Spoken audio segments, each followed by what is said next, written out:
ஓம் முருகா போற்றி போற்றி. என் தங்கமே, எது வந்தாலும் எதிர்த்து நின்று போராடு. அனைத்தும் நன்மைக்கே என்று தீர்க்கமாக நம்பு. நான் இருக்கிறேன் உனக்கு. இன்று இரவுக்குள் ஒரு அதிசயம் நடத்தப் போகிறேன். என் பிள்ளையின் கஷ்ட காலத்திற்கு இறுதி நாள் இது என்று தான் சொல்லுவேன். கவலைப்படாதே, யாம் இருக்க பயமே.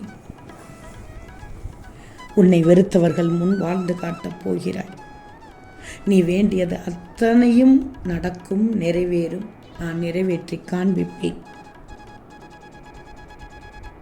தினம்தோறும் பக்தியோடு எந்த முருகனின் பாட்டை பார்க்கிறாய், கேட்கிறாய், படிக்கிறாய்.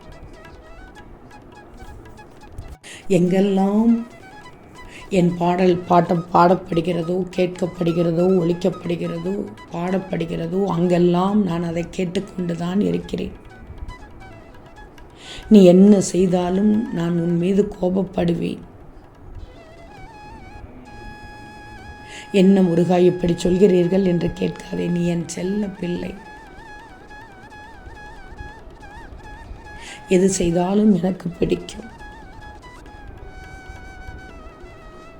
இன்னும் உனக்கு பக்குவத்தை போதிக்கவே தோல்வியை கூட கொடுத்து கொண்டிருந்தேன். உன் யோசனை இன்றைய காலகட்டத்தை மட்டும்தான் பார்த்து கொண்டிருக்கிறது.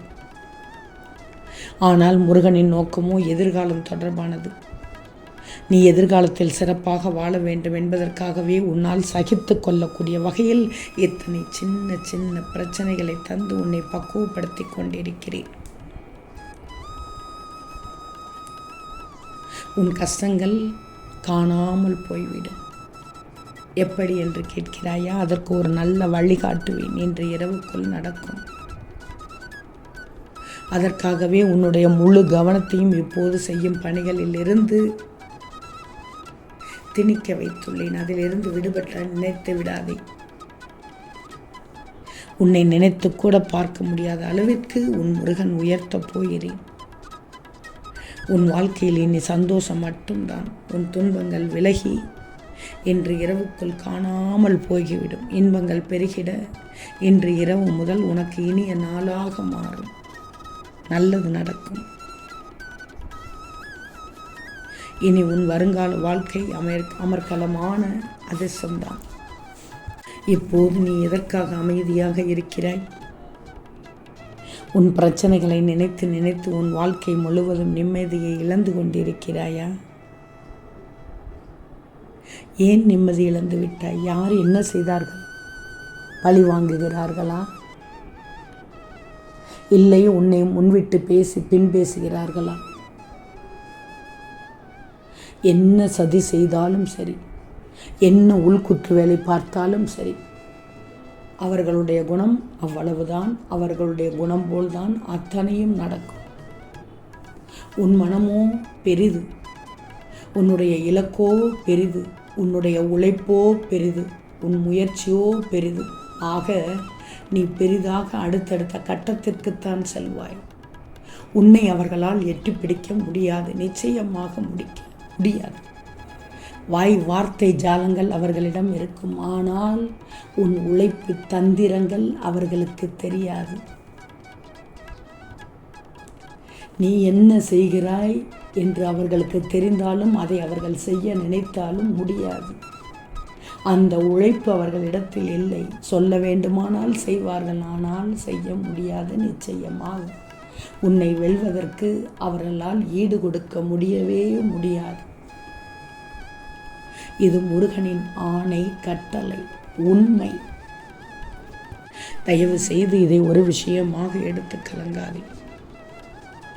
ஒரு சில நேரத்தில் முடியாத பட்சத்தில் கோபமாக வெளிப்படுத்துகிறாய் மற்றவர்களிடத்தில். அவர்கள் என்ன செய்தார்கள் என்று தெரிந்தும் உன் கோபத்தை காண்பிக்கிறாய், எரிச்சலை காண்பிக்கிறாய். வேண்டாம் தங்கமே. உனக்கும் அவர்களுக்கும் வித்தியாசம் வேண்டும். உன்னை காயப்படுத்தியது நியாயம் இல்லைதான். அதற்காக அந்த கோபத்தை மற்றவர்களிடம் காண்பிப்பது தவறு.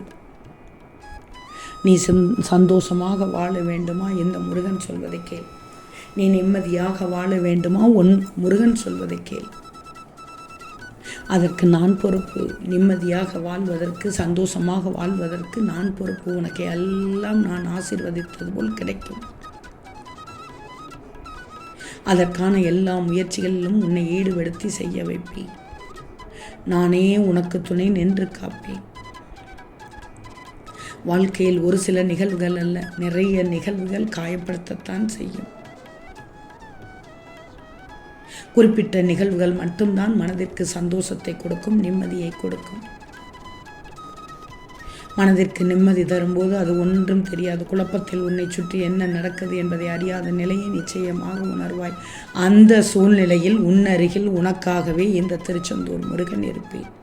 உனக்கானதை நல்லது மட்டும்தான் செய்வேன். உன் குடும்பத்திற்கு எல்லாம் வந்து சேரும். உனக்கான விடியல் பிறக்கப் போகிறது. ஏன்னா இன்று இரவுக்குள் உன்னுடைய கஷ்டம் காணாமல் போகப் போகிறது. அதற்கான வேலையை நான் தொடங்கிவிட்டேன். சந்தோஷமாக இருப்பாய். நீ மட்டுமல்ல, உன் குடும்பம் ஒட்டு மொத்தமாக குடும்பத்தோடு சந்தோஷமாக இருப்பீர்கள். விடியலுக்காக காத்திருக்கும் உன் வாழ்க்கையில் இனி வரும் சூழலில் சூரியனாக வந்து உனக்கு வெளிச்சம் தரப்போகிறேன். நல்லதோ கெட்டதோ எல்லாம் என்னிடத்தில் கொடுத்துவிடு. எதுவும் நிரந்தரமில்லை. முடிந்தால் கந்த சஷ்டி விரதம் இரு. உனக்கானதை நிச்சயம் நான் செய்து காண்பிக்கிறேன். எல்லாம் ஒரு நாள் மாறும். இனிதான் உன்னுடைய வெற்றி பயணம் தொடங்கப் போகிறது. மனம் தளராமல் அந்த பயணத்தை தொடங்கு. தடங்கள் வராது. நான் பார்த்துக்கொள்கிறேன். ஆனாலும் இந்த நேரத்தில் சொல்கிறேன், எதுவாக இருந்தாலும் நீ ஏற்றுக்கொள். நீ நிம்மதியை தொலைத்து விட்டதை நான் அறிந்துதான் உள்ளேன். என் கண்கள் காணாமல் எதுவும் நடக்க முடியாது. இருந்தும் உன் மௌனமாக இருப்பதற்கு காரணம் அது உனக்கு நன்மையை நிலவிக்கும். பிற்காலத்தில் பெரும் பலனோடும் வட்டியோடும் ஆசீர்வாதமாக வந்து சேரும். தீர்க்கமாக அறிந்திருப்பதால் தான் இனி நீ கவலை கொள்ளாதே என்றேன். கஷ்டம் தரும் நிலைகள் எல்லாம் முடிந்து சுக்கு நூறாக தகர்த்து எறிந்து உன்னையே புதியதாக தோன்ற வைப்பேன். நீ புதிய வாழ்க்கையை புத்துணர்ச்சியோடு நீ வாழ துவங்கப் போகிறாய். என்ன, உன் கஷ்டங்கள் காணாமல் போகப் போகிறது. அதிசயம் நடக்கப் போகிறது. அற்புதம் நடக்கப் போகிறது. இந்த முருகன் நடத்தி காண்பிக்கப் போகிறேன். இந்த நேரத்தில் சொல்கிறேன், யார் வேண்டுமானாலும் எதை வேண்டுமானாலும் பேசட்டும். நீ உறுதியாக உன் வாழ்க்கையை துவங்கு. இது நீ வாழும் வாழ்க்கை, அடுத்தவருக்காக வாழப்போவதில்லை. நம்பிக்கை வைக்கணும். உன் மீது நீ வைக்கும் அசைக்க முடியாத நம்பிக்கை தான் இந்த முருகனின் மீது நீ வைக்கிற நம்பிக்கை. உன்னால் எதுவும் முடியும் என்று சொல். வெற்றியாக முடியும் அனைத்தும். காரணம் உன்னுள் இருப்பது உன் திருச்செந்தூர் முருகன். ஓம் முருகா போற்றி போற்றி.